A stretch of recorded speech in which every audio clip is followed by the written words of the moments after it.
I'm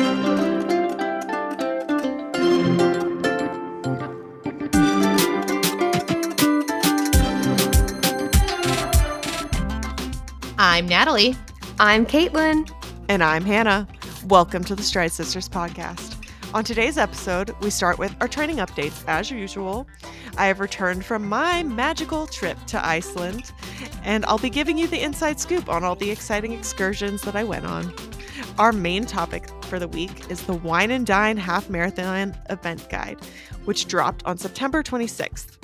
We talk about logistics and also speculate a little about what certain things might mean for the new runDisney season. So lace up your shoes and step into the magic with us.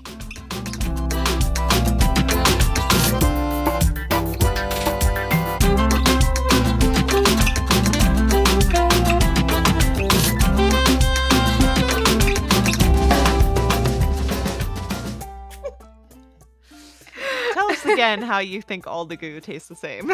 All of the Roctane goo just tastes the same. I don't know what it is. You do salted lime like that. I did not do salted lime. I'm sorry. Is salted lime a Roctane flavor exclusive, or do they make regular too? No, it's a Roctane one. It's one of the few Roctane ones. Well, I don't hate all of them, but some of them are worse than others. But salted lime, I just bought a whole pack of it. If anything, the lemonade was, I could tell that was a lemony flavor. But the strawberry whatever one and the cherry lime, I think, is it? I don't remember anymore. But those ones, I was like, what is the difference? They're both the same. And I didn't think they were very good. But they just, I don't know. They just didn't taste very good. But I mean, it helped for sure. So, yeah. You guys would be so proud of me. This was the first time that I did not raw dog a race. You put on some lubricant, some Body Glide or something? I ate food before. I had breakfast and I stretched going into the race. I know. Who is she? Don't know her. And this time away from group recording has been great for morale. So many things have changed since the last time we recorded. Wow. Oh, I put that Mega Babe on everywhere. For a hot second, I was like, do I really need the Mega Babe? Because I'm wearing bike shorts. And then I was like, you know what? I brought it and I don't want to regret not having it. So I put the Mega Babe on everywhere. And that was great. There was no chafing at all. Perfect. That's what we want to hear. That's what we want to hear. So welcome back, everybody. Did you miss us? Because we missed you. It's funny because in continuity-wise, there hasn't been lack of for the listener. I was going to say. We haven't recorded together since September, since before Hannah was on vacation. And it's October 15th. But yeah, we've definitely had a lot has changed. I missed you guys. I'm excited to be back. How's your training been going while I was gone? Let Caitlin do the honors. Caitlin, come on. Tell us about your PR. Yeah, so I ran my half marathon yesterday. Today is Sunday when we're recording this. So Saturday I ran the Urban Bourbon half marathon in Louisville, Kentucky. It was great. I've ran this race before.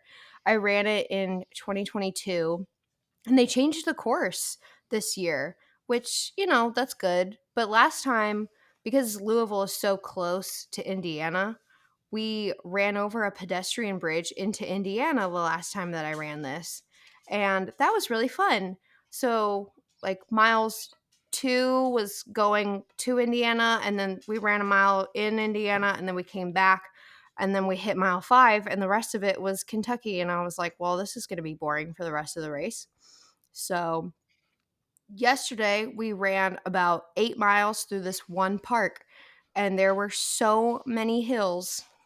It was kind of brutal, but It was actually a lot better than I thought it was gonna be, because I remember the last time that I ran this, first of all, in 2022, I showed up to the race late. So, yeah, it was really bad. The race started at 8. I didn't get there until, like, 8:15 or something, and I was kinda worried that they weren't gonna let me run. Oh my god, my anxiety Yeah. would be so high.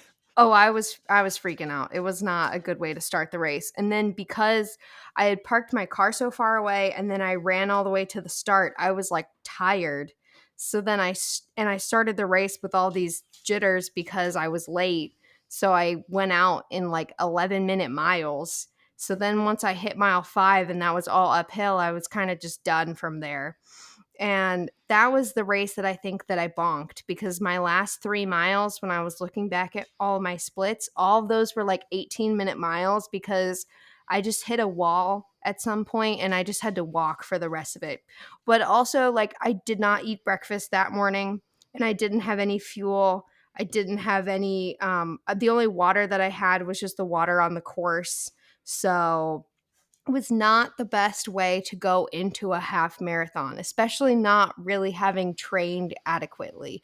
So this time, I mean, I think my training could have been better, but I ate food before, stretched, got there on time.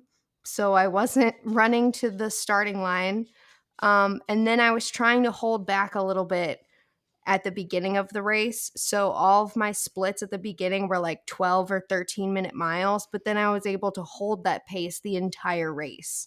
So that was really cool because when I hit mile like 6, I was like, wow, I actually am not in pain and I feel great. So this is really different. But then once I hit mile like 10, then I had to give myself that little pep talk of like, okay, you only have a 5K left. And that was when my right hip flexor started hurting and I was like, oof, okay. Um this is not ideal, but my feet weren't hurting. I don't really think I have very many blisters from the race and the fuel helped and eating before helped. So, yeah, I did a magic mile on Tuesday. I was trying to taper this whole week as much as possible. So I was not really standing as much at school and I was not trying to put in a ton of effort. But my magic mile on Tuesday night, that was my little like dress rehearsal where I wore the exact same outfit that I wore for the race. And my magic mile was 10:44. So, according to Galloway, my time should have been 2 hours and 42 minutes, but it was also like 70 degrees outside and there were so many hills.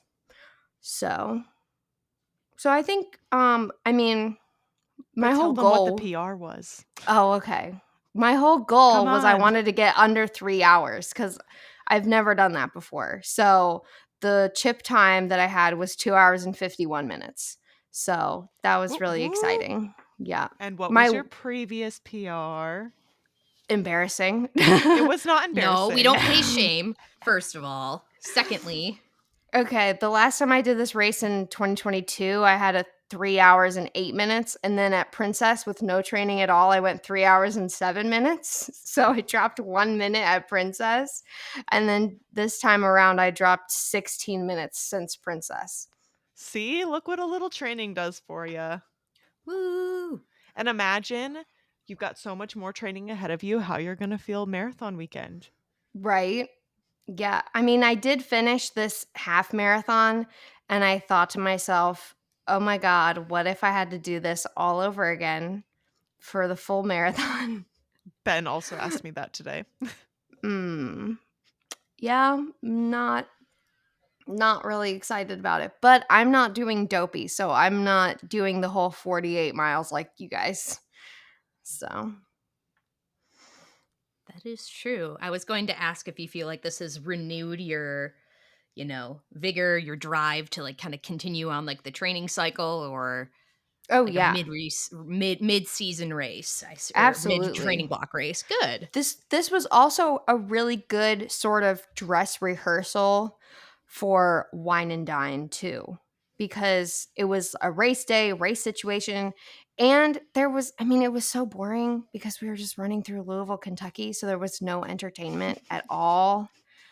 So that wasn't good. But then there were things that I was like, "Oh, I wish I had done this and I wish I had done that." So now I know for wine and dine in less than a month, like, okay, these are the things that I'm going to improve on again. So, yeah, I kind of signed up for this race like right after Princess because I keep getting the emails from these people. And I don't know, I was like injured after Princess, but I was still like, oh my God, I love running. I hadn't run in over a year and I want to get back into it. So it was a good race and it was exciting. So it was the first time that I think I've really matured in my running as well because in 2022, I don't know why I signed up for this particular half marathon. I just did, and I was really like dreading it and regretting the whole decision to sign up, and I did not want to be there on race day at all. And Aw. yeah, I was I was like just dying like the whole time. Like once I hit mile 5, I was like, "Oh, I'm done. I don't know why I'm here." But then for this race, I was actually looking forward to it and I was excited and I was really happy about it. And then at the race, I actually saw some people wearing runDisney stuff, which was really cute. And then there were some people along the race course, like with Disney stuff on, and I was just talking to them while we were running. So I talked to this one girl for like a solid mile. We were on mile 11, and she was saying how it was her second ever half marathon. And I told her technically this is my fourth because I did a virtual one in 2020. And that was really fun to pass the time together. So it Our was really people are nice. everywhere. Yeah. Yeah. See, this is what I was thinking. I wish that we had t-shirts or something. So I could have had like listen to our podcast on my back. Working on the branding. Yep. I'll make you a patch that you can put on the back of your vest with a QR code. Okay. Nice. That'd be great. Oh, yes. And I had the hydration vest. I don't know if I mentioned that, but you guys talked me and into getting the hydration vest. So I finally caved and I did it. So that was good. And it had a spot for like just a regular water bottle. So I put that and then I had liquid IV in there for the extra electrolytes. Nice. All right, Natalie, you're up. Woo woo. Training went pretty well this week. Since we all last chatted, um, I have done 13 and 15. Um, and I think you guys knew because I did 15 early, so a little bit of jumbled nature of that. But this was my first speed workout that I've done in a couple of weeks that I got done this week. It went really really well. It's kind of benefited by some lower temperatures in the area, but ripped some pretty fast paces. It was a fartlet workout, which is just organized chaos in a way, and I ended up having it structured organized chaos because of course I did, or it was like intervals to an extent, except in a way I was like, well, I can't I'm going to get like most of my interval, but then I'm also going to run past that mailbox up there that's far away. So it went really well. This is the final cutback week of 3 miles for the long run. RIP sweet prince. We will miss you so. See you after Dopey. Because then it was like tempting just to go a little longer, but I'm like, no, no, no, I'm gonna miss this 3 mile cutback where it's not even the 45 minutes for me. It's just done or quicker. But we'll miss you so. Never forget you 3 mile cutback. And yeah, strength went well. Absolutely ripped me to shreds, but that's just what it's supposed to do. So what about you, Hannah? Well, I went on vacation, so I did no formal running while I was on vacation, although I did briefly sprint from our van to our snorkeling location because I was worried about us being late and them telling us we couldn't snorkel. So I did do that. But we did a ton of hiking on vacation, so we w my totals ended up being at the end of every day more movement, like walking time on feet than I ever have on a day where I'm running and going to the office. So I still see it as a net positive that we were very active on this vacation. However, this past week, our first week back, normally is a pretty rough week for me returning. But I think this is the first vacation I've ever taken as an adult that I genuinely felt like refreshed and excited to go back to work, which is nice. So training actually went like pretty well this week. I ran on Tuesday, did 5 miles. It was like 4 plus strides, and the strides always bring me up to almost an extra mile.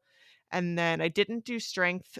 We slept in a camper van most of the vacation, and it did something to my back and my hip. I think they're Ooh. like it just aggravated old injuries. I didn't get any new injuries. I just think they're a little aggravated right now. So I didn't get any strength this week. I'm trying to get an appointment with a PT just to make sure because it's right like the pain is near my spine. So I just want to make sure I'm careful and don't do anything that would aggravate it worse and make it so I can't train at all. I Yeah. missed my speed workout because I don't remember why, actually. I have, quite a bit of I'm pretty tired right now post simulation, but I don't remember why I didn't run on Thursday. Friday was strength, so I didn't do that. But yesterday, I did my first run of the simulation. I did my 5 miles in the evening, a lot later than I wanted to. I wanted to do it in the morning to really like simulate the weekend. However, we had a lot of errands to run before we went to a friend's house for a Halloween themed D&D one-off campaign, and I had to go acquire things to make a cocktail picture not picture, pitcher, that I provided. It was, very tasty. I made stuff with, adult beverage for most people. I had non-adult beverage, because it's not good for running and it's not really generally good for me. So that was fun, but that caused us don't think I ran until, like, 8 p.m. Oh, So man. it was a late night for sure.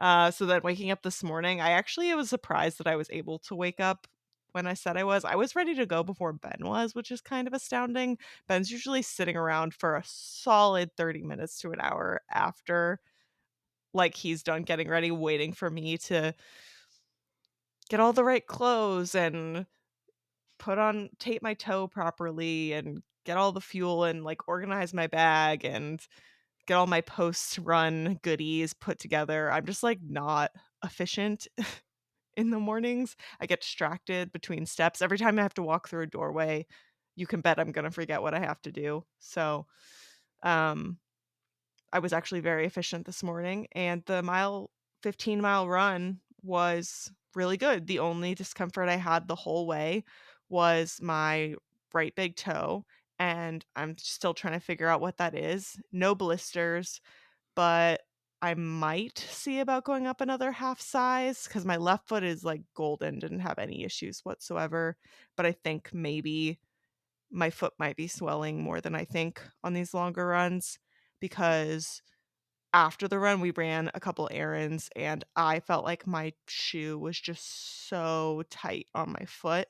All I wanted to do was take them off, which is a pretty normal feeling post run to just want to take off your shoes. But they just felt a little extra tight, so I might see about going to the store and trying a bigger size, along this training block and see if that helps. I just worry going up in size since my heels are so narrow that I'll end up having slippage in the back and then I'll get blisters on my heel, so you win some, you lose some. Gotta figure out which demon is the preferred one. Which one are we exercising today? Not night right now, Richard. So yeah, that was my simulation weekend. And I'm so excited. I don't know what we're having for dinner. I don't know if it's chicken Devon or if we're having London broil, but either way, all I can think about is eating. Yeah, me too. I've just been eating so much this whole weekend. I'm so hungry and I'm so thirsty. This was the first time that I finished a race and I was like, wow, I could eat Like, usually I'm so, like, I don't wanna eat anymore. I'm just nauseous feeling. But after this race, I was like, "Oh my god, I need food right now." It's because you fueled yourself properly and For probably had a real. good I amount of know, right? electrolytes. Yes, because I had the I'm liquid always IV and nauseous if I everything. don't have electrolytes. I mean, So I ate like finishing, half of a like, sleeve of Ritz, so oh, that sounds good. But the the starting line and the end was the same exact point as the last time that I raced this particular race and this year. And they at the very, very end, you hit mile 13 and then you go in like this sort of tunnel thing because there's like a freeway pass overhead. And then you have to get out of the tunnel by there's like a huge incline, and like literally at the top of the hill is the finish. So I hate that. And like I hit mile 13 and like that's the part where you want to just sprint the last tenth of a mile, but I'm like I'm going up such a steep incline right now. Like, no. Like, you guys are both texting me, like, go, go, go. And I was like, literally, no. No, absolutely not. And then Austin was so good. He was there at the starting line and at the finish, which were two separate places. So he had to move, it was better than Princess, basically. And he was taking pictures and stuff too. So he was standing there at the finish and he was like, go, go, go. And I was like, I'm literally going up this massive hill right now. No. You guys were texting me. Austin was yelling. I was like, you guys, do you not see this hill that I'm on right now? no, we did not. I think race directors or whoever decides the route, if they put a hill at the very end of the race, they might as well be organizing the Hunger Games. Like, rude. Not a fan. All right, we want to cover some dates? Love to. Alrighty. Okay, so we are 16 days until Wine and Dine half marathon. Guys, it's basically 2 weeks. 2 weeks until race day. I ordered all the things for my costume. Hopefully they get here soon so I can do a few trials. I hope that you guys we'll keep it a little secret, but I hope that you like our group costume when we get there. We've got 85 days until marathon weekend, so we are officially under 3 months. That's scary, but also exciting because I feel like we've been training for a while, and I do feel like this is the time that sometimes you start to feel the slump of like it's never gonna end. So, I'm feeling invigorated. I believe in us. We have 107 days until the Disneyland Half Marathon 2025. We have 128 days until Princess Weekend 2025. And we've got 170 days until Springtime Surprise Weekend 2025. And with that, I think that's all of our dates. Anything other special dates you guys want to mention? That just broke my brain to think about. No, we're not under 3 months until marathon weekend. No, we are. We are. That just absolutely broke my brain. Oh Lord. That just broke me. Internally, externally, etc. Wow. Yeah. Even though I was thinking like, oh, yesterday, so like Saturday the 12th, like 3 months from that day was the marathon, but seeing wow, is the marathon. Oh boy. That just broke my head a little bit. So this whole like I'll figure that out a little later. Later is coming. Lord. Are you Okay. spiraling a bit? Yeah, we are spiraling a little bit. Thank you very much. If you know me, you know what today is, day of drop, and I'm going to leave it at that. Wow. Hopefully, speaking of dates, soon we're going to get the next season's dates for this 2025-2026 season. I know we got them around Wine and Dine last year, so I'll be curious to see if we get them. Now that is crazy to me because we're basically I mean, technically we had Disneyland, but like to me this is the beginning of the season, so the fact that they're going to announce the next season before we've even raced anything is crazy. Wild. Yeah. Crazy. It's like they just got all of our money, and now they're gonna let us know how else we can spend it. Mickey's making sure you keep that direct deposit line to him where he's making sure he still has your ATM password. 'Cause it's his money, not yours. All right, Natalie, you wanna cover the news? Sure thing. Since we last all were together speaking, wanted to kind of address this with Hurricane Helene and Hurricane Milton both came through. Um, so we're really thinking of everyone who is affected by it and hoping for the best for recovery efforts. I know Asheville, North Carolina was especially hit by Helene, and that there are parts of Florida along the coast that were really devastated by Milton. So our hearts go out to all of you. We're hoping for the best with recovery efforts and how things are going. Um, yeah. So reach out to us if there's anything that you think that we can do. We're happy to promote like different local fundraisers or whatever for resources for people who have been affected by the hurricane. Also, since we last spoke, Dame Maggie Smith, who played Professor McGonagall in the Harry Potter franchise, passed away. R.I.P. I know that she had she was a very esteemed actress, and had a lot of different roles throughout the years, but especially for the three of us, she's Professor McGonagall. So, I was thoughts of really sad. yeah, that was a bummer. Ben and I watched the first Harry Potter. I mean, we are continually rewatching all of the Harry Potter movies. However, we rewatched the first one right after that was announced, and I might have shed a tear. I might have cried a little bit in that very first scene, noting that everyone, I don't know who the baby is, but all of the adult actors in that scene are no longer with us. And that was heartbreaking. Oh, that's dark. Yeah, so Ooh. sad. Oh, I loved her. I still love her, but do we have happier news? Yeah, we have some happier news though. So new savings deals on Walt Disney World vacation packages and room only reservations came out about last week or about in the last 2 weeks as you're hearing this. So the dates apply to Marathon Weekend, Princess, and Springtime.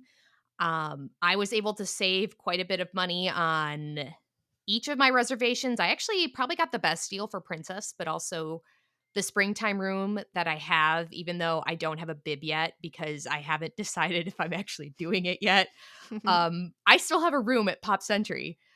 So I was able to save some money there for when I decide to make that decision. Things are great. I've seen Um, some wild savings on that in different Disney groups, like some people saving like thousands of dollars. If you're staying in a fancy place, it can really rack up. I was stoked because I was saving, I think, almost $300 on Pop. Wow. That was insane to me because I feel like usually the ones for springtime aren't that great just because that's still spring break time and the Mhm. rooms are just more expensive anyway, but that was wild to me. But yeah, check and make sure you can or see if you can apply, reach out to your travel agent if you have one, It to could be me apply. if you need one. Exactly. Plug. Reach out to Hannah or your other Disney travel agent for it. There's one deal that's for everybody and then one for pass holders. So keep in mind. I don't think I'm gonna keep it, but I booked a Coronado room for Marathon Weekend that is substantially less than my Riverside room. I think I'm gonna keep the Riverside room, You're but I afraid, aren't you, have of the superstition? yes, I'm not just a little stitious, I'm superstitious. So, keeping my little good vibes, good beans all together for the marathon, yes, I'm a little superstitious. It Plus, was a you wanna lot. be nearby to your friends. That is also true. That is also true, but it is a good savings at the Coronado. I'm probably gonna release that room though, but it was 206 a night average, and I can tell you my Riverside room is more. So, it's a little, you Mhm. know, um This is why you book early, people. Book early. yeah, or you're mean, you black out, book an extra room. Now you have 2 rooms, and now I'm gonna drop it. Like, I wouldn't ever keep it. And also, like, I don't want to just hoard that room. So release it to the wild, release it to the fishies where somebody else can enjoy it. But check all your reservations and see if these deals apply to you. I was very happy to see them. We got Jollywood Nights starts on November 9th, and Disney Parks blog released some of the new offerings and food guides. If you've been to Jollywood Nights, let us know. Let us know what you thought about it.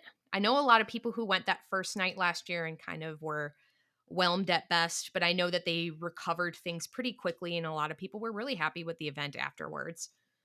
After some of the feedback from that first night, but I'm interested to see how it goes at sophomore season of Jollywood.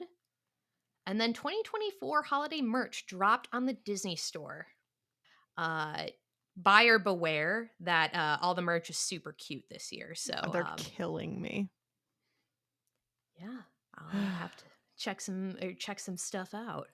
I know. Everything is really cute. I was looking at the Loungefly. I do not need another Loungefly, and I do not need another pair of ears. But it also got me thinking about Wine and Dine coming up. I was planning on bringing my Disney Halloween stuff because I've been to Disney during Halloween, so I have that already. But now I'm thinking that Halloween's going to be over and the Christmas stuff is going to roll out. So I probably shouldn't be bringing Halloween merch to Disney. Just call You it could bring Nightmare for both. Christmas. There we go. Yeah. Okay. Like, yes, the tree will probably be up by a couple days after the final Halloween party, which I'm still trying to get a ticket for. But um, it'll I thought probably the be tree out. would be up like November 1st. Last year it was not, Well, because last year they did a Halloween party like on November 1st. that is true because I attended it. I mean November 2nd. Because I went to the Magic Kingdom. I think I went to the expo, and then I think I went a long way to get back to Riverside because I wanted to see if the tree was up, and I was actually surprised to see it wasn't. Where yes, there was a party. I should know that because I was there. You know, have I mentioned it's busy season? We're almost we're You're almost almost done though. there. We're almost there. We file next week. Anyway, our main topic, if we're Do we want ready to to cover move on. Iceland Oh yes, or I was no? I mean, we waiting. don't have to. It's not really relevant to running or Disney. Depends. Do you want to Still, cover it you this went week to or next week? Iceland. You went to Iceland. I want to hear all about it. Okay, I'll do like a speed round. All right. Speed round of not Disney, of Iceland. So, I hinted at it. I sort of kept it a little bit secret until it was actually over. I don't know. Didn't want people actually knowing when I was gonna not be home. But I went to Iceland. Ben and I went for our 4th anniversary to celebrate. We were gone for 8 days. 3 of those days were in Reykjavik, and the other 5 days were in a camper van where we drove around the country. It's very easy to drive for most of it. If you want to be able to go do some of the cooler hikes, you're definitely going to need a 4-wheel drive vehicle, which we did not have, unfortunately, but a note for next time. We did the first 2 days in Reykjavik. It was mostly think touristy things, lots of walking.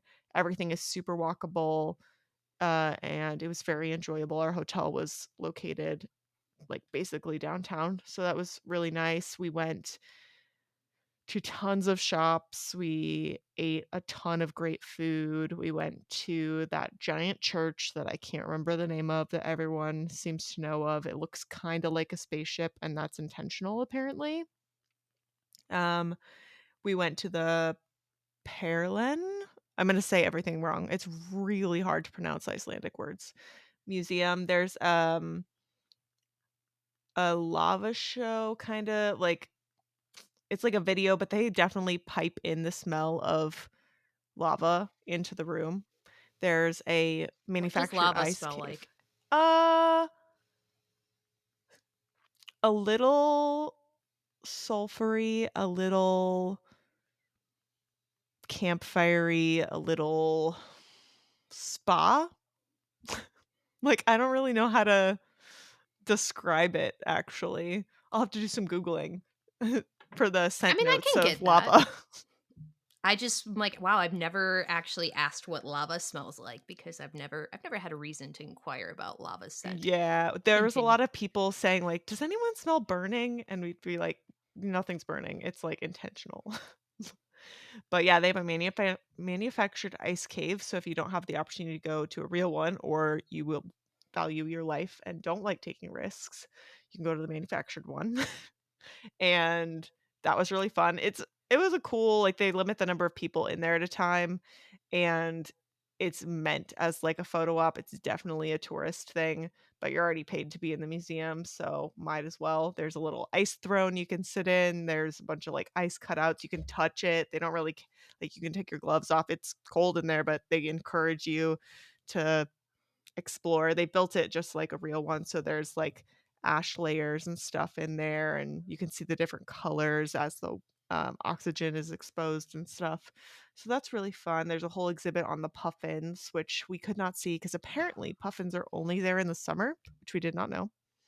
Mm. Um, so we'll have to go back in the summer so that Ben can see the puffins. Then we went on our grand road trip. The first 2 days we spent in the Golden Circle, we saw a bunch of waterfalls. The most well known is probably Gullfoss. It's, if you like the Alien movies, they filmed the intro to, Prometheus in there, at that waterfall, so Ben and I were well, amongst all these tons of people there, we were like, "Do we think it was this angle? Where do we think they made that shot?" Trying to figure out, like, where they filmed that, but it's very powerful, that one, so it's pretty loud, there's a lot of mist, and you can hike down. And then we saw there's a crater that we went to, a ton of other waterfalls.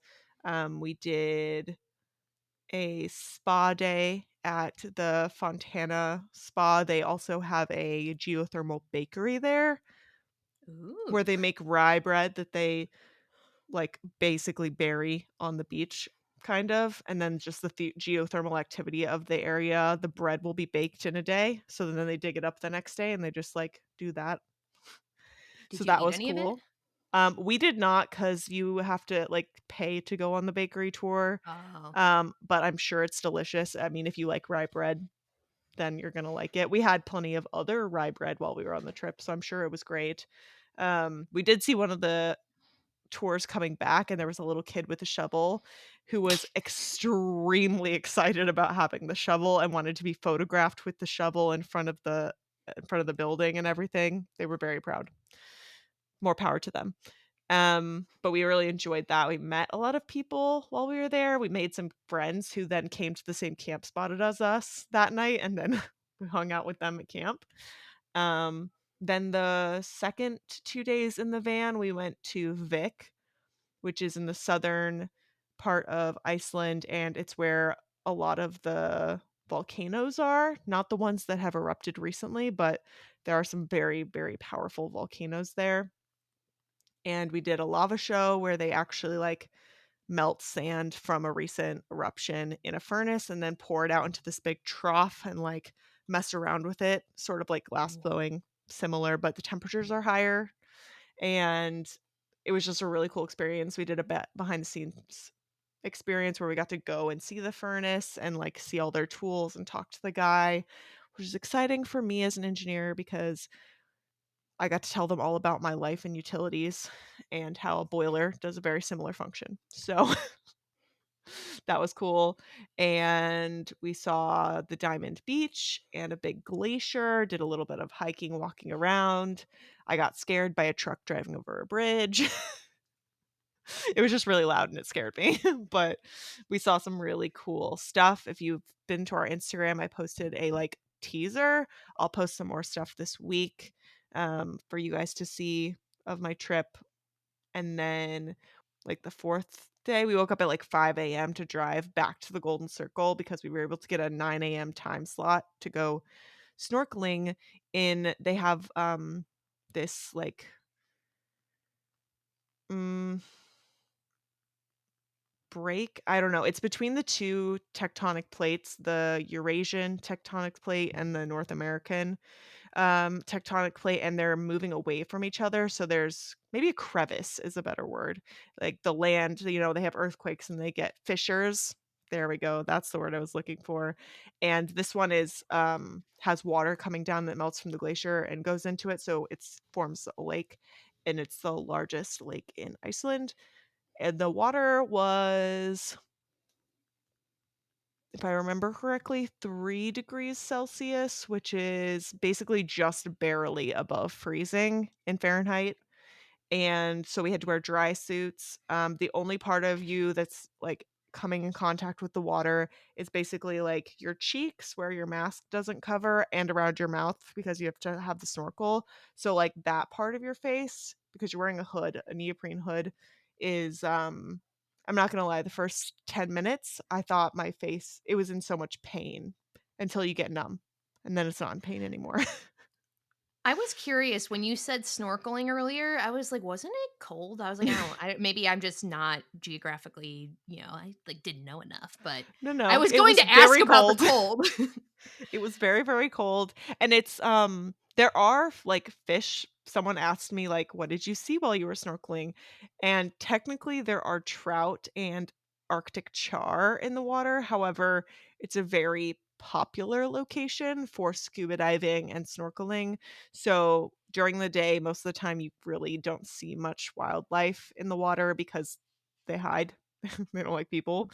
Um but mostly what you're looking at is you're just seeing, like, the rock formations underwater that were formed from these tectonic plates moving, and the lava flows, so it's very interesting, and the water is incredibly clear, like, crystal clear. You can see if we were scuba diving, you could see I think they said like 100 meters or something. It's really far. Wow. It's like as clear as you can get because the water's been filtered for 10 years through the ground before it's released into the lake. Um, Anywho, it was a really cool experience. We were really happy we did it. And then we finished the trip off. We did go back to Skullfoss for a night, but we finished the trip off in Reykjavik and we went to the Sky Lagoon at like 8 p.m. at night. They close at 11. So we closed them out and they have the lagoon is beautiful. Very it's quite the vibe at night. They have all these fun lights. It looks like you're in like a they have these really tall stone walls around it and stuff, but then it has an infinity pool on one edge that goes out to the ocean. So during the day, I'm sure it looks really fantastic, but at night they've got all this mood lighting and stuff, and they've got these little Ooh. floating lights that look kind of like strawberries. So it's a vibe. And then they have this thing called the 7-step ritual there, which is for sure a tourist thing. I don't think it's an actual cultural experience, but it's made up of things that are culturally relevant to the Icelandic people. So you start with going in the lagoon. Then the next step is you go into a cold plunge, which Ben and I did once while we were at the lagoon, but we did another spa and we did it twice at the other spa. So we did 3 polar plunges on this trip. And Ooh. then after that, you go into a sauna and they have 2 rooms. They have one that's like, you're allowed to take photos in here, and then another one that's device free, and all of it is silent. You're not supposed to talk. People aren't very good at paying attention or listening to directions. So there were people talking, and I got a little irritated, which is a bummer because that's when you're supposed to find your zen.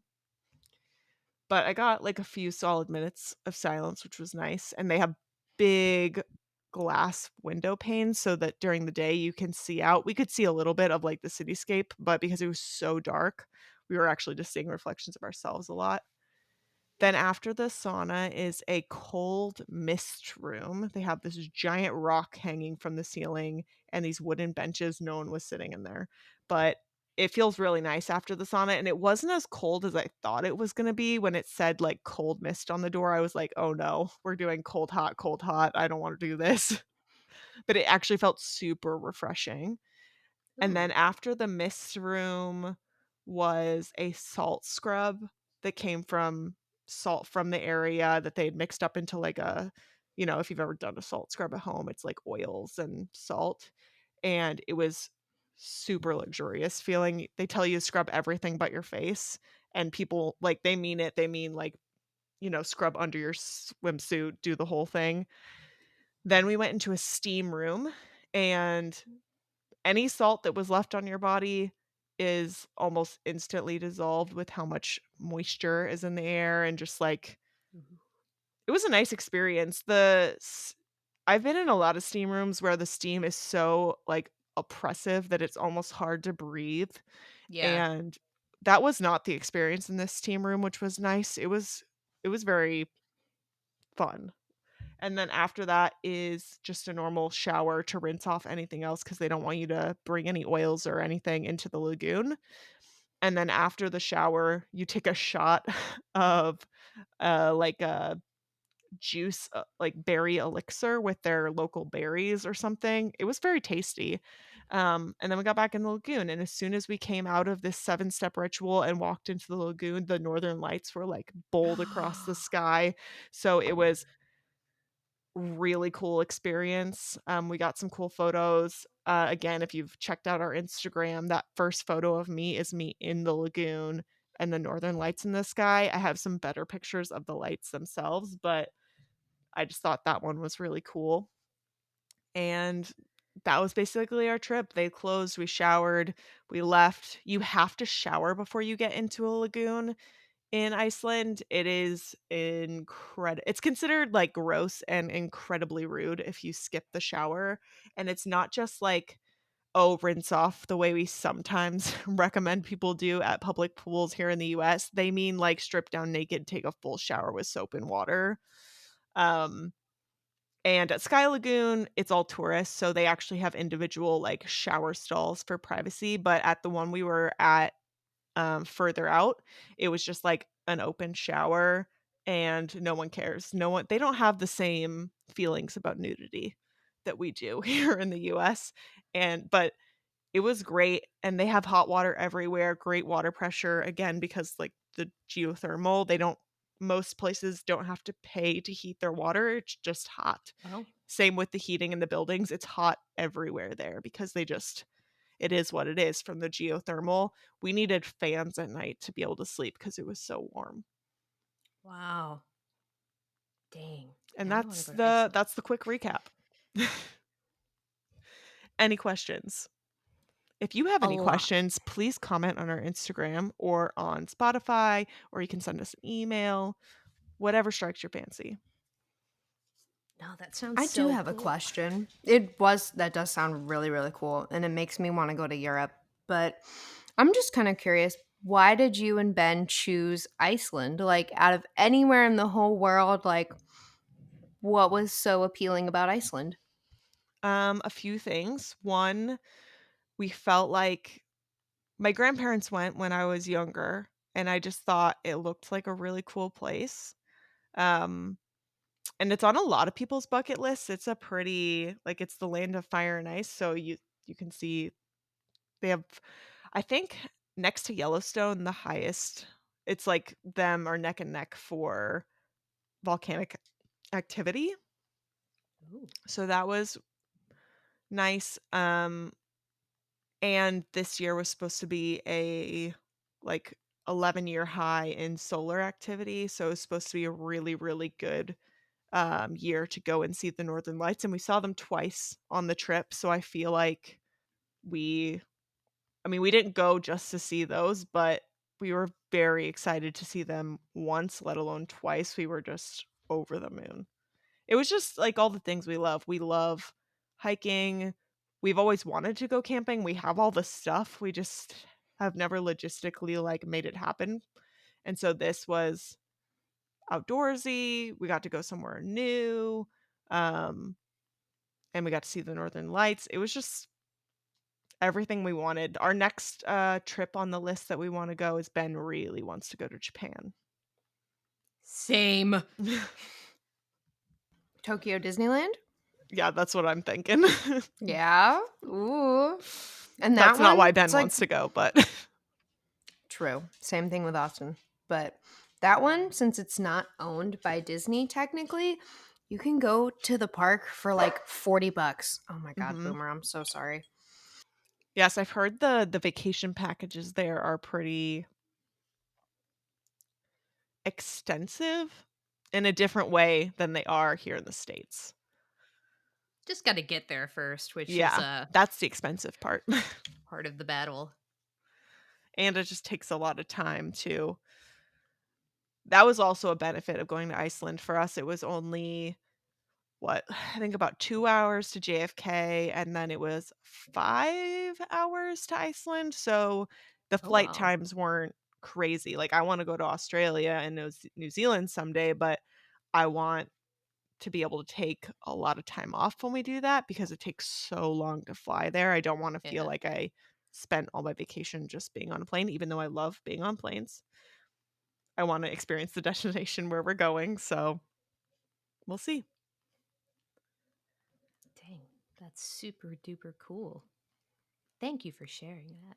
Thank you. I'm excited for us to talk about the event guide, though, something potentially a little more relevant to our listeners, and something very exciting for us because we're only like 2 weeks ish away from the event itself. So I'm excited to see you guys.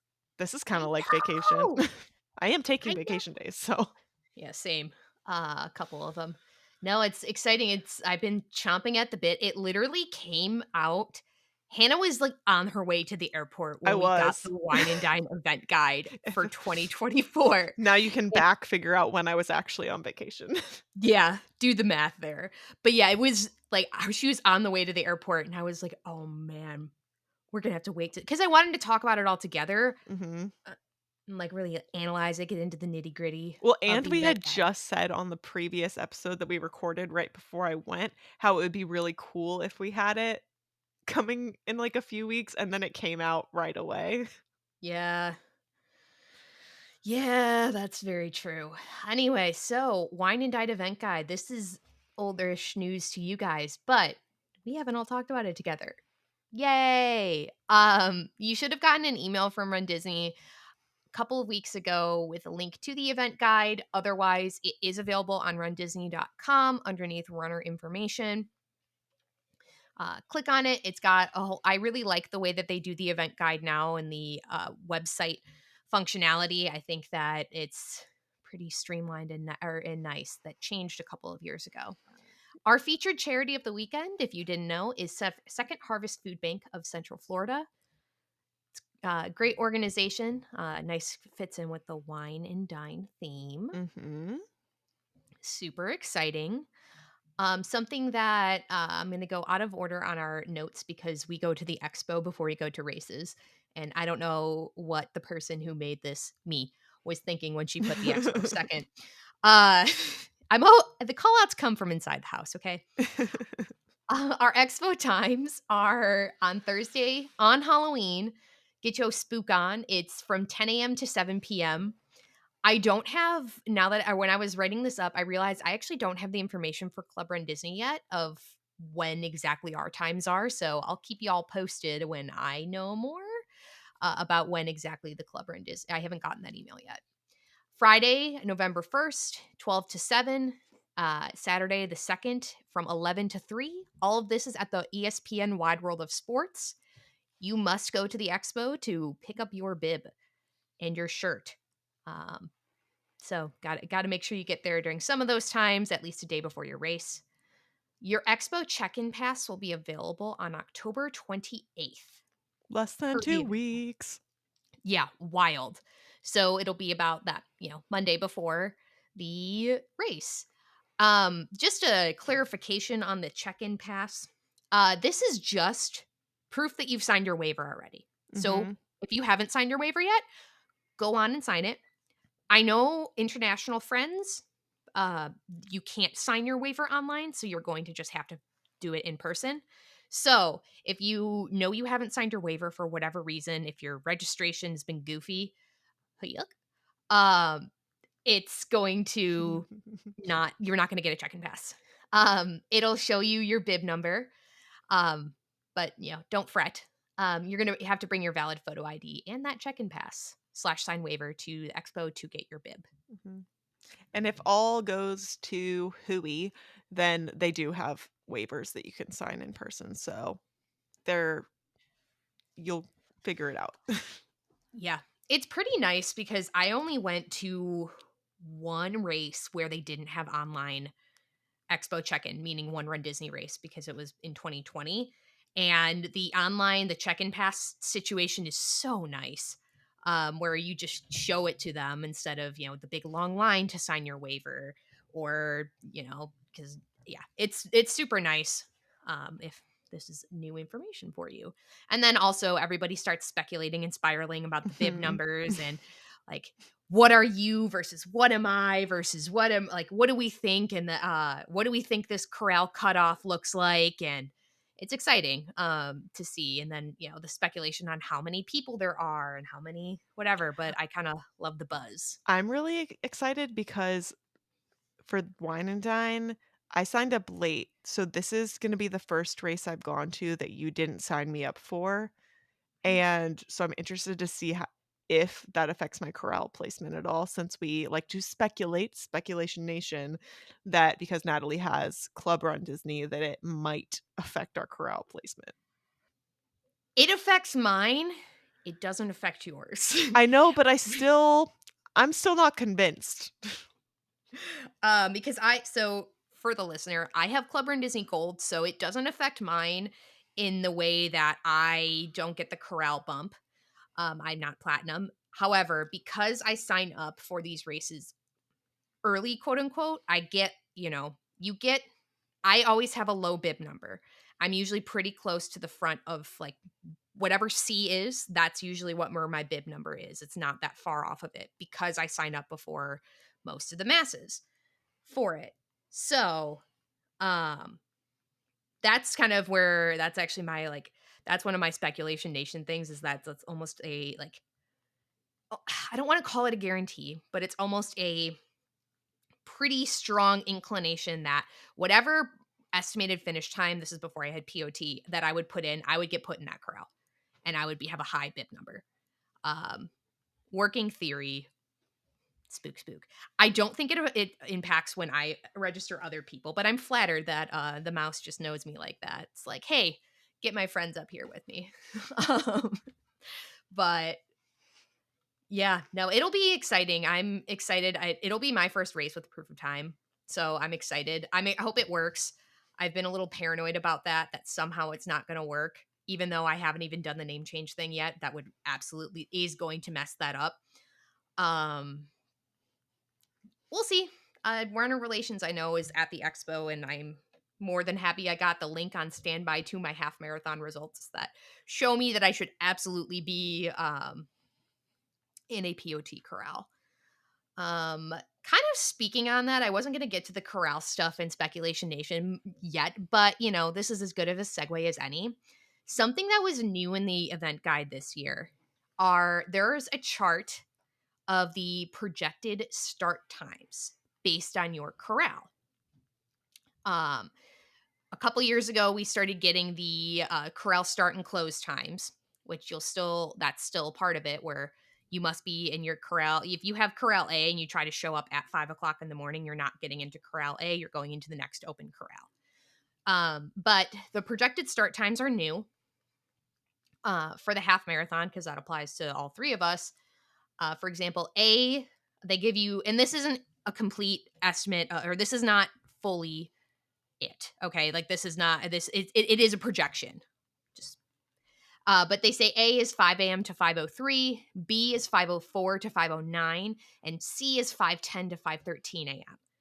What that tells me is that because the corrals will only go down to E for Wine and Dine weekend, and what that tells me is that the POT, because it's been since they lowered the POT to 230, it's been a lot of thing of like, is it going to move everybody so it's B and A, or A and B, and they're going to make A and B bigger, or is C going to become the POT corral? This to me, because they estimate that they're going to get all these waves of C out, I think this means that D and E are going to be the non POT corrals, which means they're going to be big. Um, So I'm curious to see. Wine and Dine is the guinea pig weekend because it's the first one of the East Coast Run Disney season. So Wine and Dine is the guinea pig. And I'm curious to see how that works. I feel like that's not going to solve the problems and by problems, I mean that, last season there would be up to 13 waves of sea because that many people were putting that as their estimated finish time. Usually it was 2:15 to 2:30 for a half marathon. I don't feel like making D and E gigantic because I feel like it's going to have to be basically the estimated, and this is speculation. It's probably going to be 2:30 to 3 hours for your estimated finish time is going to be in D, and 3 hours to 3:30 is going to be in E. I don't know if that solves our problems here, but we'll see. Because it looks like D is going to be gigantic based on how much time they have for it. But I don't know. I think it's worth a try. My long-standing hope that they were going to have more corrals but smaller ones is at least not going to be in place for this race. But I have hope. It's called being Delulu, and that maybe that it'll come back because I just think that it becomes more manageable. At least for you guys, or for all of us. Like, I like to be toward the front of my corral, and corrals open at 3:15 for half marathon day. So that's a lot of kind of sitting to. I just like to be at the front because if I'm trying, especially if I'm trying to race, that's just where I like to be. And I think that in terms of having it so that because people should kind of shuffle themselves. So like if you are close to that 2:30, shuffle yourself toward the front. But if you're closer to that 3 hour, maybe be toward the back of your corral. But that's not what people actually do. And asking people to self sort and stuff like that, that's um that's not necessarily going to put you in the best, most accurate position. So I'm curious to see what happens and how things go with it. I can show up. Assuming my POT works. I It looks like basically usually there's about 2 minutes between waves. If you've ever paid attention, is that they usually go off 5 o'clock, 5:02, 5:04, 5:06. So looks like there's only going to be 2 or 3 waves of C. So do I need to be at the front of C? Probably not, fam. Probably not. Uh, Especially with the type of race I'm trying to have. So am I going to go sit in my corral at 3:15? Probably not. We'll see though. We're gonna, they're big old we'll see. But I don't know. You guys have any kind of thoughts? That was kind of a big ramble fest on speculation with that, but I'm curious. Not so much. I'm nervous because I don't have proof of time that if the corrals are gonna be so ginormous, just about crowding and stuff. But there's not really much I can do about it at this point other than show up early, so it's out of my hands. And I'm not this is basically just another fun training run for me at Wine and Dine, so I'm in it for the Ooh, yeah. fun and the pictures. Ooh, I'm curious. So the way that this aligns with Galloway, and then really also with Kristen's plan, is for Galloway. This does not align our 20. However, it's called close enough, right? Like I'm just going to be doing the 20 early and get the mileage in because honestly, by the time we walk to the bus, get on the bus, walk around the parking lot, get to the start line, run the race, that's going to be like 17 miles. Mhm. So like it's only 3 more to get to the 20. It's close enough. Whatever. I Are you think just Kristen gonna has run this around a parking lot? probably. I'm feral.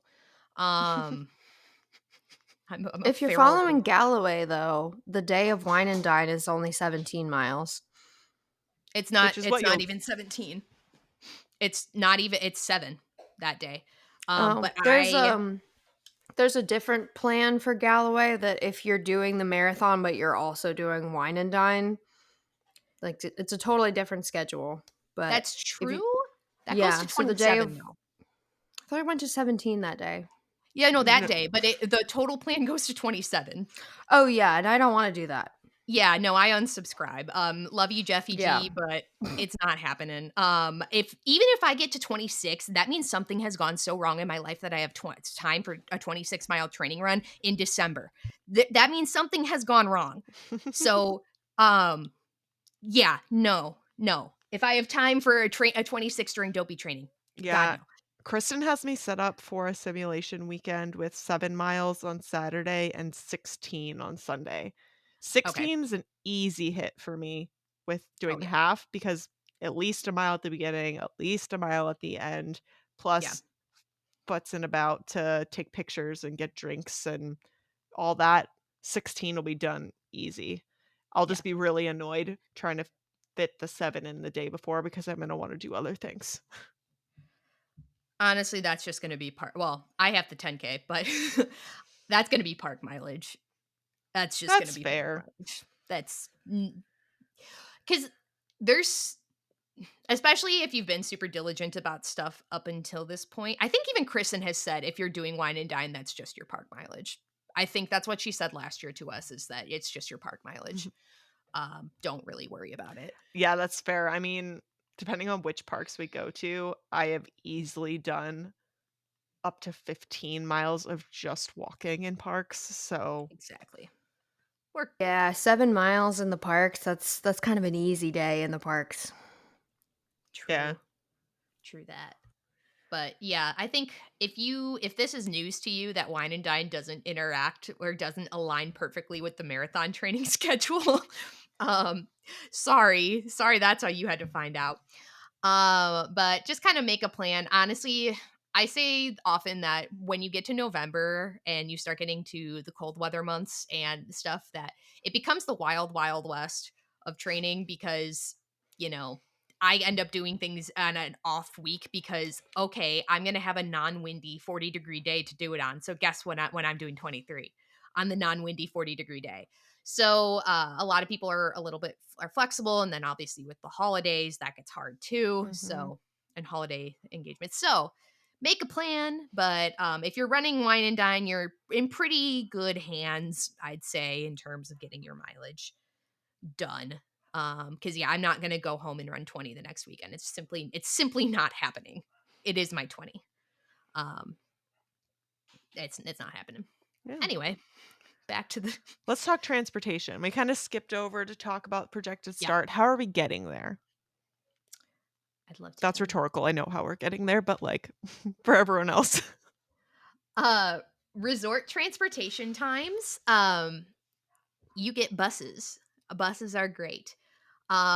There's like a whole like cult following of like the bus people because they're there for the whole weekend. So it's kind of nice to see the same people morning after morning, or sometimes they're even there in the morning. And then if you want to go back to the expo, it's like the same person is there at like 1 p.m. It's like, are you okay? You've been here for a while. But you get your the buses for the 5K and 10K officially start at 3 in the morning. For the half, they officially start at 2:30 in the morning. Natalie, you just said the word officially twice. That's because I they have start found earlier. I have found that the bussies roll up usually a little bit earlier than that. I have sat on a bus at 2:04 in the morning.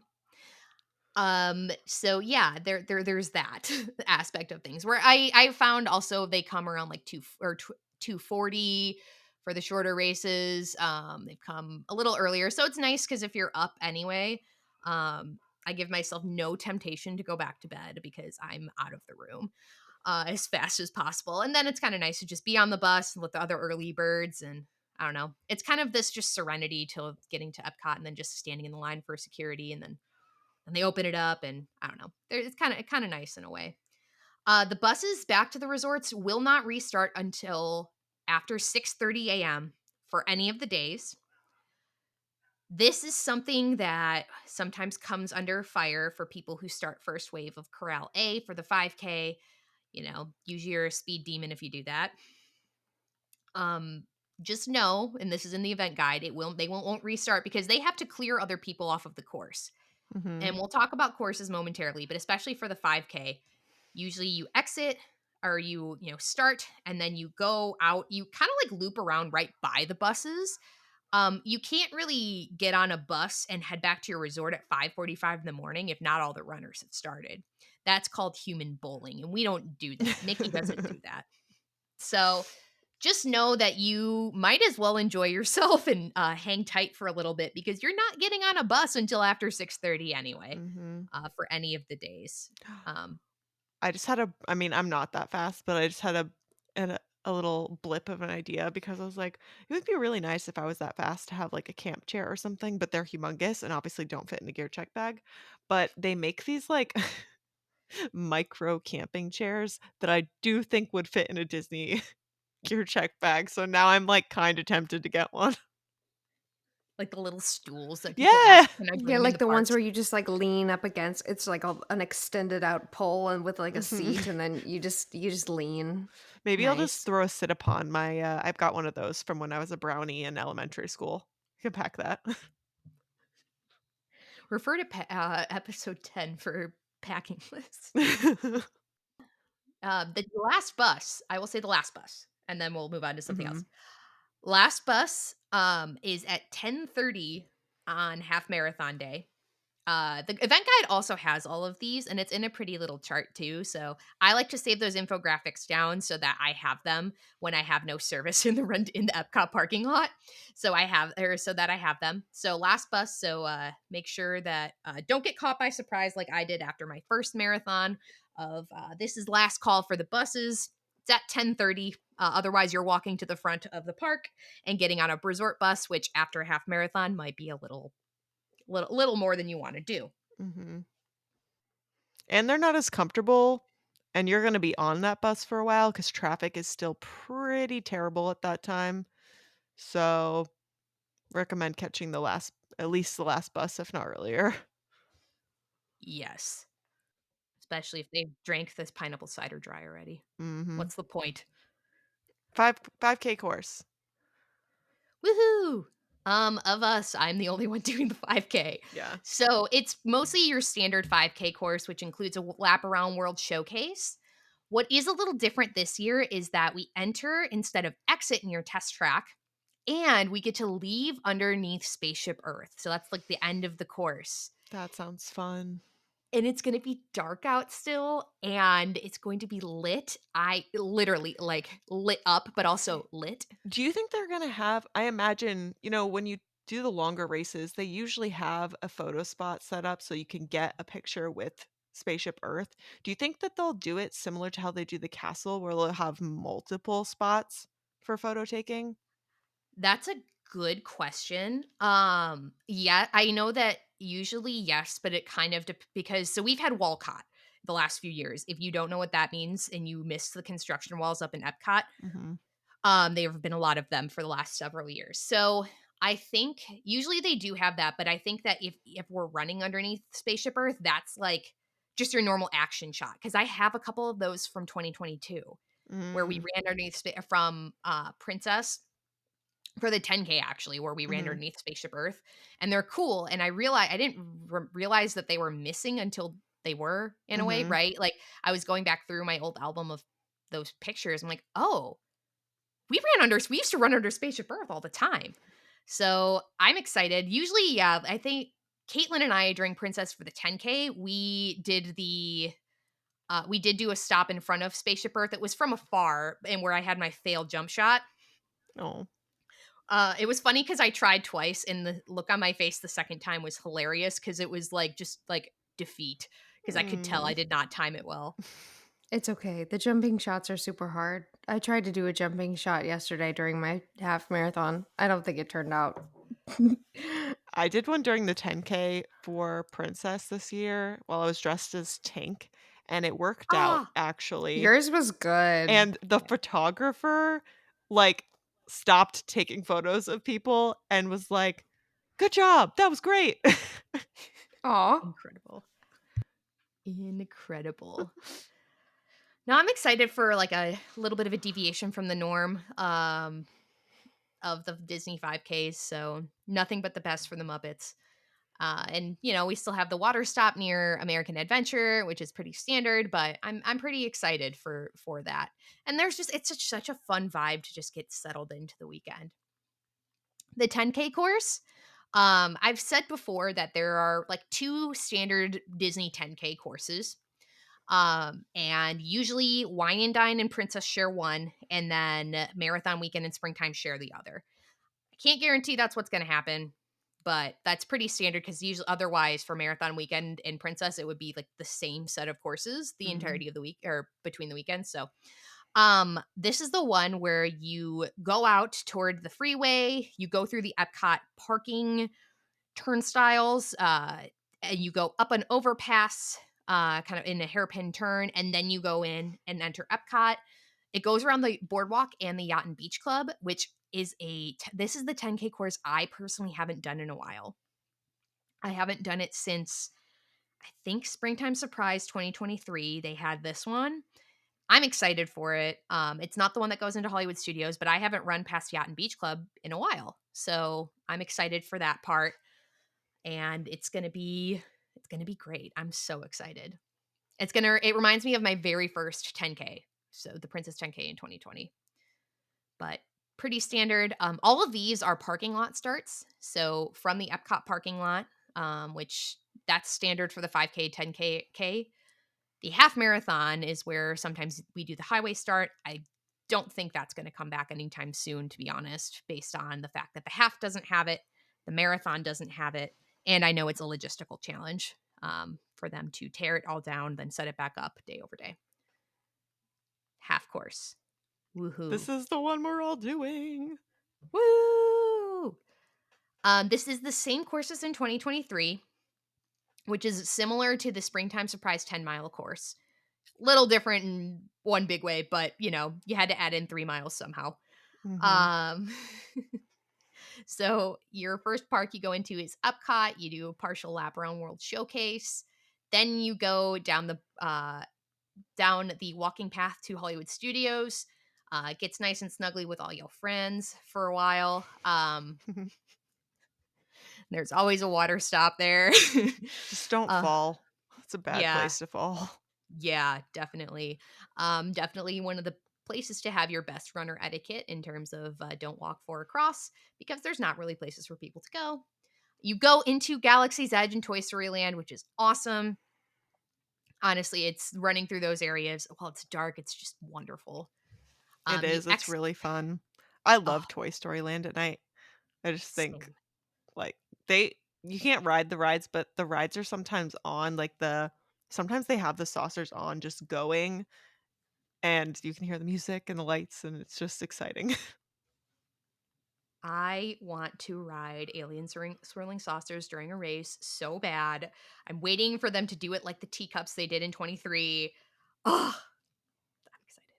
I just even like seeing it. It's just I don't spend enough time in Toy Story Land because in the middle of the day when it's hot and like everything has a long line, I don't want to be there.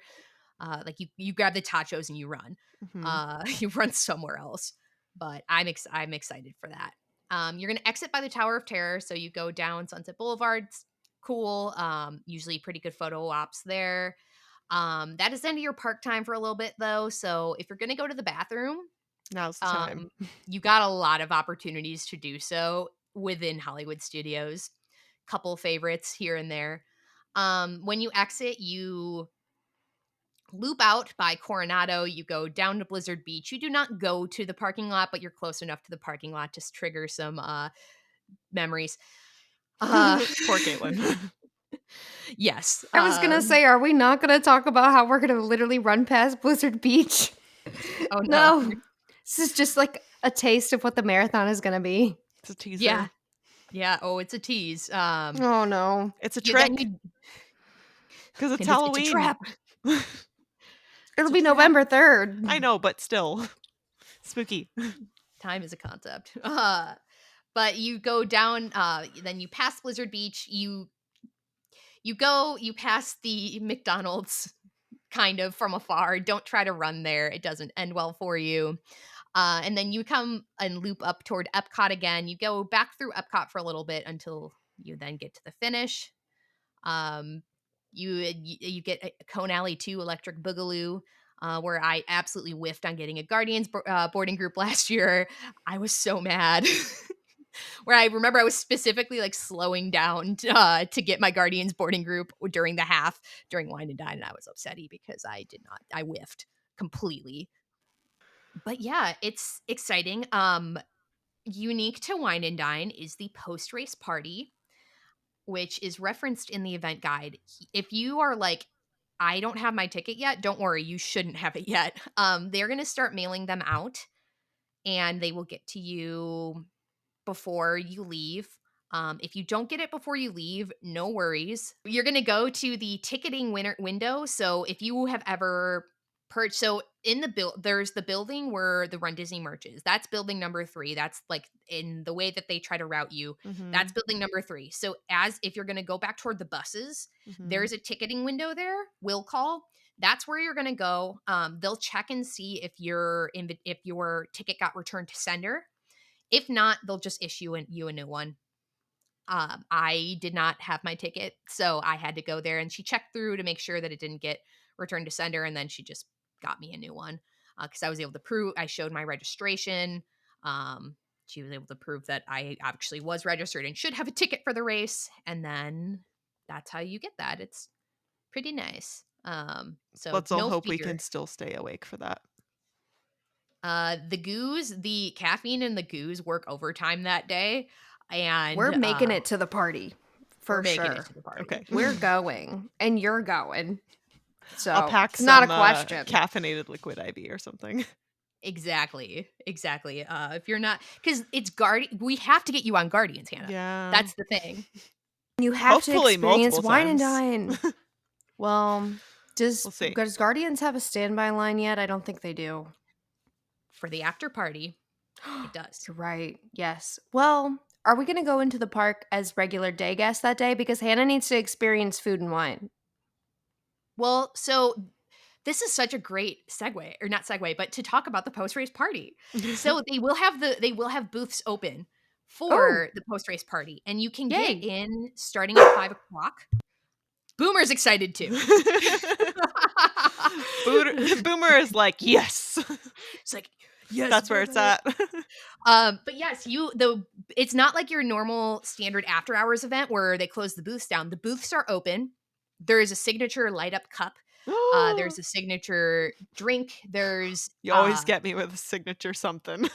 exactly. I have There's a so much signature FOMO. pin that people get really wild about.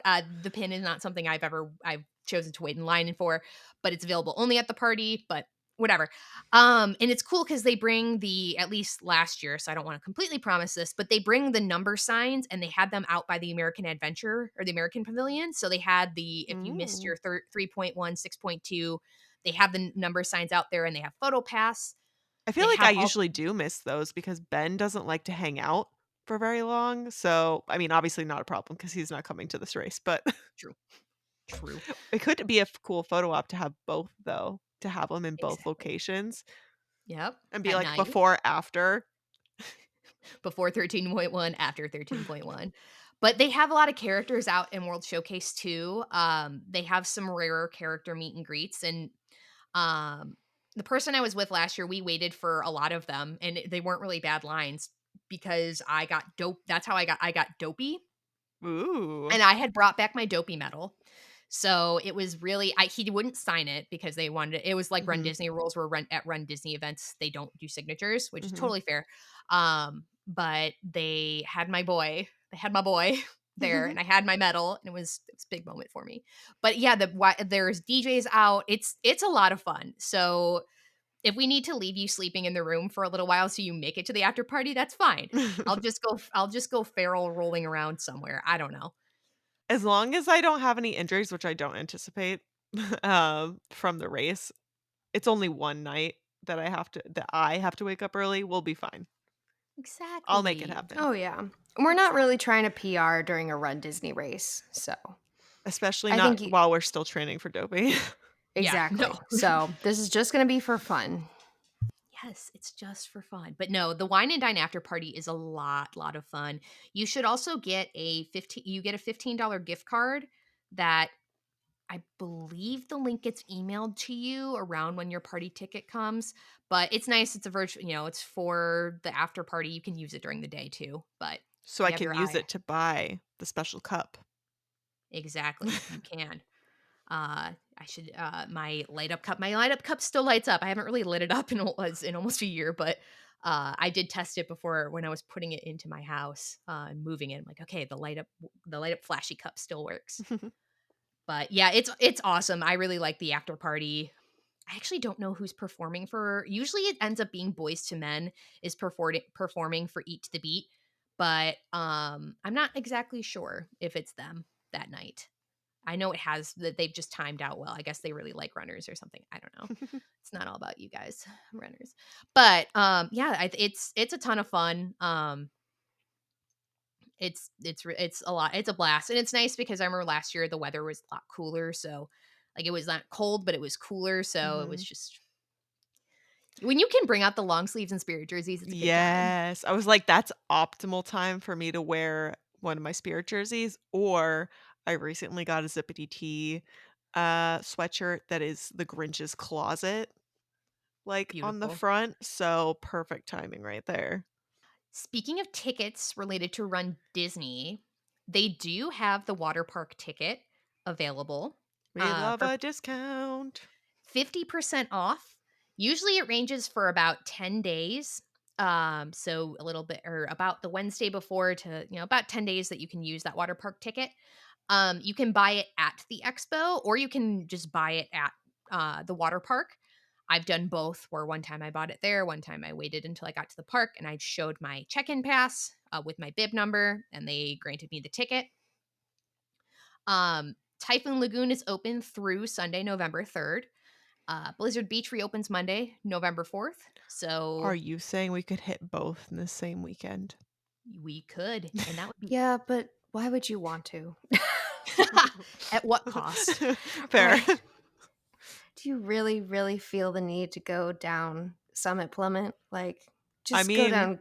I don't think I've been to either of them, so maybe. You haven't? Not maybe as a kid, but Hannah! no, definitely not as an adult. It's never been good weather when we were there. The one springtime surprise that we were there and there was, like, good weather to go to a water park, I think we were just so excited about being back at Disney for the first time in forever, we didn't go. Hmm. That was the I same mean, springtime surprise that Travis and I were open to close at Typhoon Lagoon. It's also the same one that I got injured, so, like, True. right. I Well, chose to rent a scooter with a canopy at Universal and skip a lot of lines. Baller. Yeah. nice. I'm trying to But think of which water park I would want to go to if I only had to pick one. I'm shook that that's even a decision for you. I thought you would I immediately mean, say Typhoon.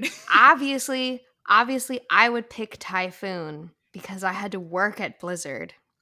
But if I was going to have an unbiased, like, outsider's perspective, yes, Hannah. Did you guys see the news about Typhoon Lagoon recently that they opened it up to people for free after the hurricane Yes, with, I like, did free see food and that. stuff?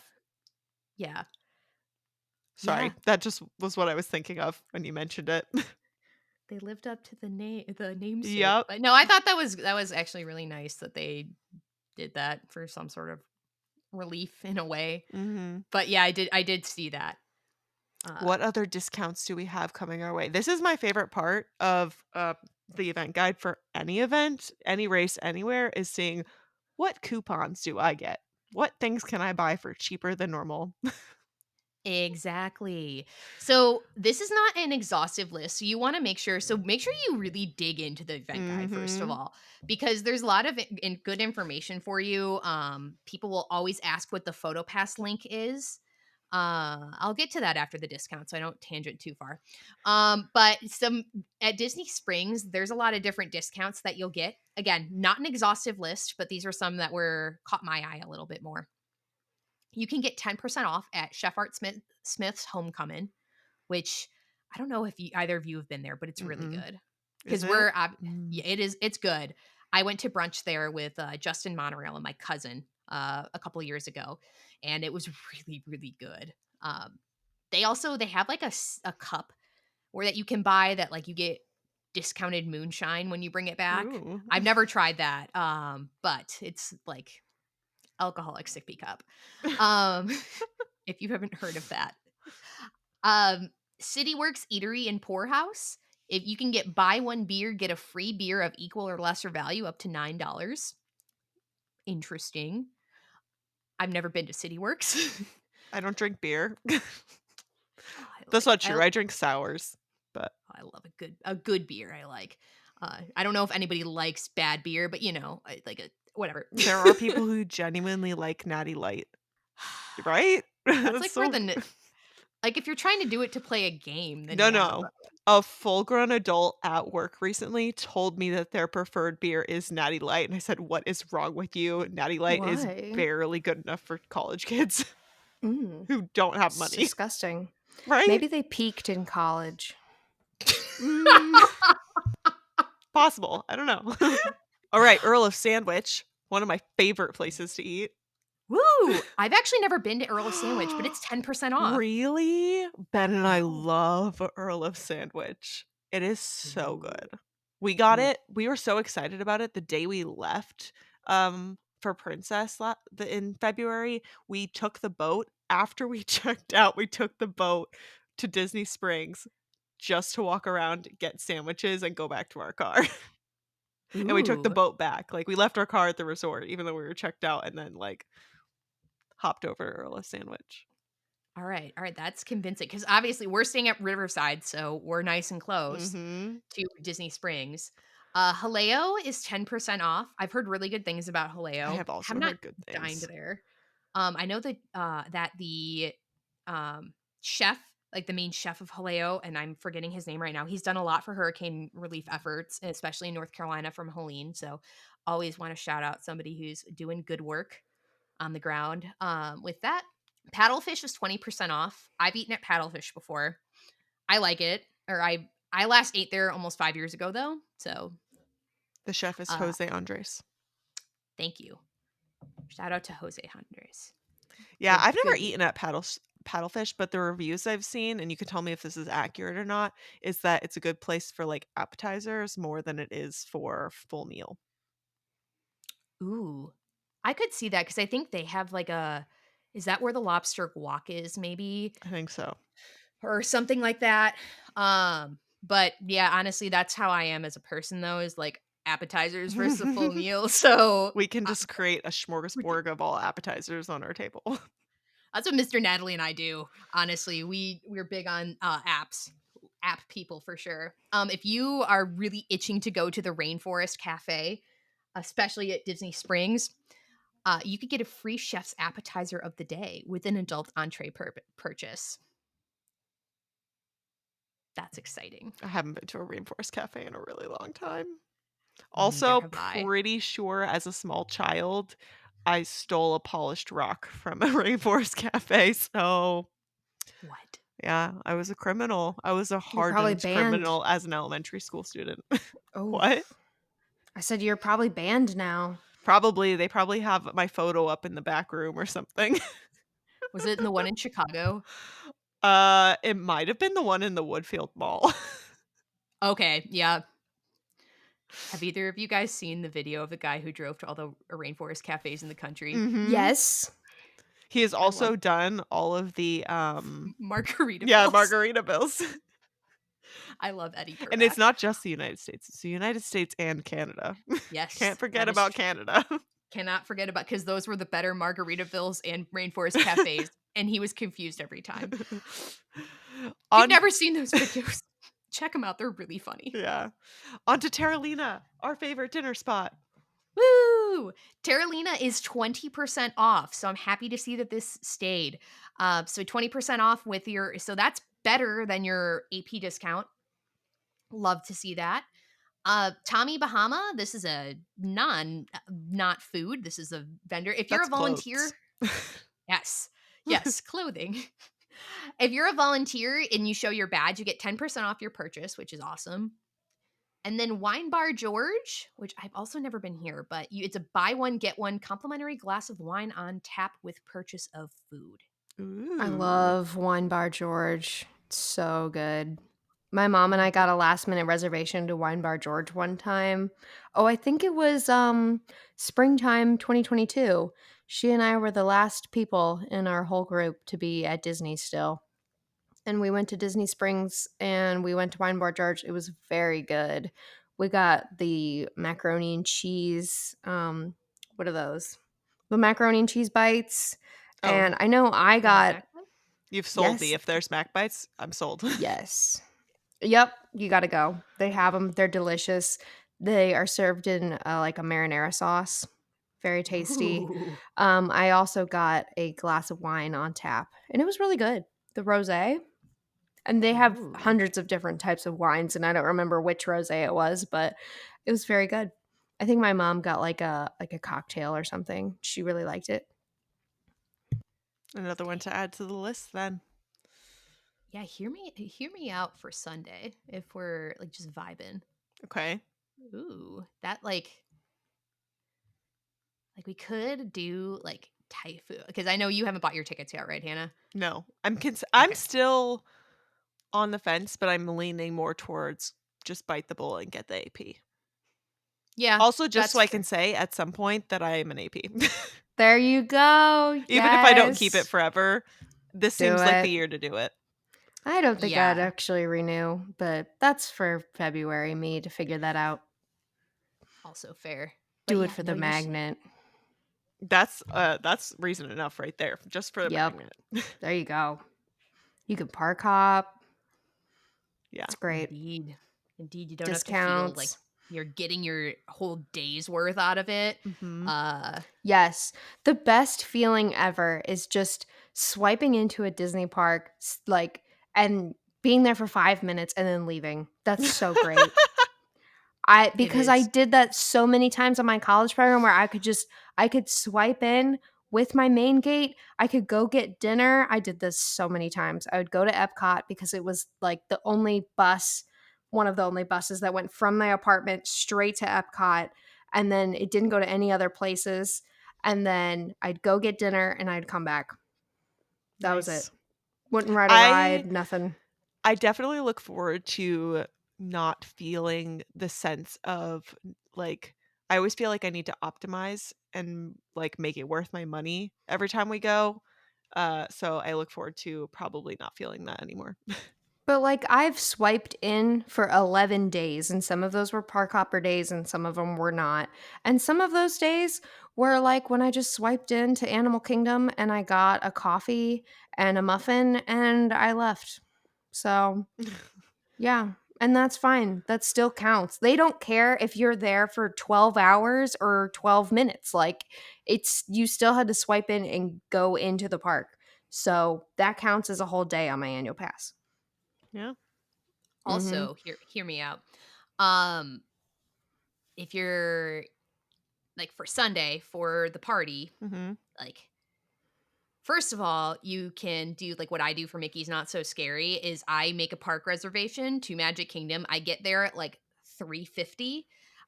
See the big crowd. I go through the AP line, go through the regular ticket line, and then I go find someone in the park to go get my wristband from. And my little wristband and my baggie from. Or also like feeling like you don't have to get there like right away for the party. Cause last year I was actually at Magic Kingdom.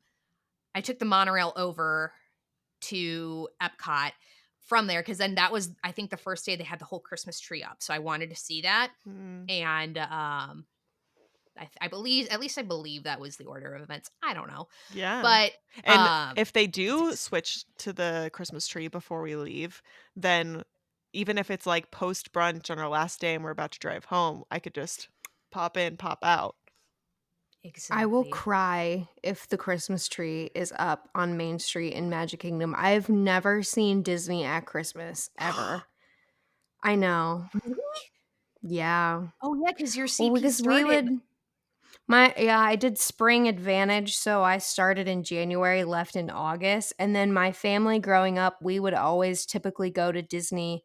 I mean, sometimes we've been in the spring before, like one time we did a spring break trip and we did a Disney cruise, but usually we would have like a long weekend around Christopher Columbus Day, which is not totally PC anymore, but just some long weekend in October, and we would make my dad go to the parent teacher conference, and then my mom would just take me and my sister, and sometimes my grandma and my aunt would go. just whoever wanted to go. And we'd see like the fall Halloween decorations. And then one time my mom and we did Mickey's Not So Scary, and it was on my actual birthday. But I've never seen Christmas. I've never been to a Christmas party. I know I want it to be Christmas so bad, but at the same time, I'm like, I don't have any Disney Christmas stuff. And so, Austin's going to be so mad if I buy a bunch of things. Hey, listen, it seems like Costco puts its stuff on sale, its seasonal stuff early, because I got one of it's like almost a lantern with Goofy, Mickey, and Donald in it that lights up and like sparkles and whatnot. I got Oh, that yeah. for half off a couple weeks ago. So not like still a Oh, good 6 weeks before Halloween at the time yeah. when I bought it. And I was kind of shocked that it was because even if you bought if you bought the pirate ship or the haunted house and it was within 90 days, you could return it and then get it back and get the money Oh my back. God, This is what my wedding photographer Joy told me this. I didn't Shout even Oh, out. think of Love her. that. all right. I I bought resisted mine the too long urge to ago. buy the lantern though. I thought about it. I thought It's about it Yeah. $20 hard. now. Also, all the Christmas Oh, stuff is out now. I Costco has know. all of the Christmas stuff at our Costco. I know, Yeah. I took pictures. I can't decide if I want the like one piece display that has the train that moves, and I think I want it because the tree is glittery and that kind of Austin just said sells he me. wants us to get a train. Oh, see, if we Yeah. didn't have Sushi and Costco's Pepper, dangerous. I'd be down for a train at the base of our tree, but I think Sushi would attack it in the middle of the night, and Pepper would probably like hit it by accident and break it. So we also still can't have any kind of fragile ornaments on our tree because of that. So Waiting for like mid-December when Costco's trying to get rid of that stuff. yeah, You I'm see, gonna wait a little my bit longer dog, this time because I'm not worried it's gonna sell out. Yeah. that's true. Yeah. But I was going to say, Boomer we joke that he's Jewish. So he doesn't really care about Christmas stuff. That's kind of how we found out that he was Jewish, because he really doesn't care about anything Christmas related. He does not knock off the ornaments off the tree. And then the year we got him in 2020, it was Hanukkah happened to fall at like the same time as Christmas. And there was a Hanukkah commercial on TV. And when people on TV started talking about Hanukkah, he freaked out. He got so excited. He was like wagging his tail, barking so happily. We were like, "Are you Jewish?"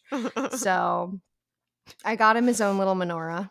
Oh, Aw. He cutie loves his cutie. menorah. Hmm. Sushi likes to sleep inside of our Christmas tree. So Oh, we'll probably have to buy a new one soon because she weighs too like it's a cheap tree.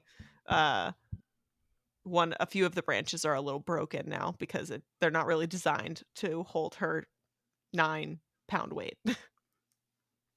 we got our tree for super cheap at Target back in 2020 for like not even $20. Mm-hmm. So we I definitely have need a my new eye tree. on a Costco tree, but they're very expensive. They're like But they look really nice. 500 something. I Oh, know, but I they're have a so tiny tree. nice. But I'm gonna wait till we get We a have a house. tiny tree. It's really I'm hard to gonna get get a big real trees one. here. I'm gonna get a real tree this I'm year because so I want happy for not a you. real Aww. tree, but I mean like an actual sized tree. No, I'm not. I don't want to deal with the cleanup for a real tree, and like keeping the plant alive. Yeah, Especially because I'm the type of person who I take it down before because we haven't celebrated Christmas here in Nebraska. I usually and when I lived in Ohio as well, I would take it down before I left. oh Like my gosh, why? because You're okay, so Catholic. It needs to be up for Epiphany. What the heck?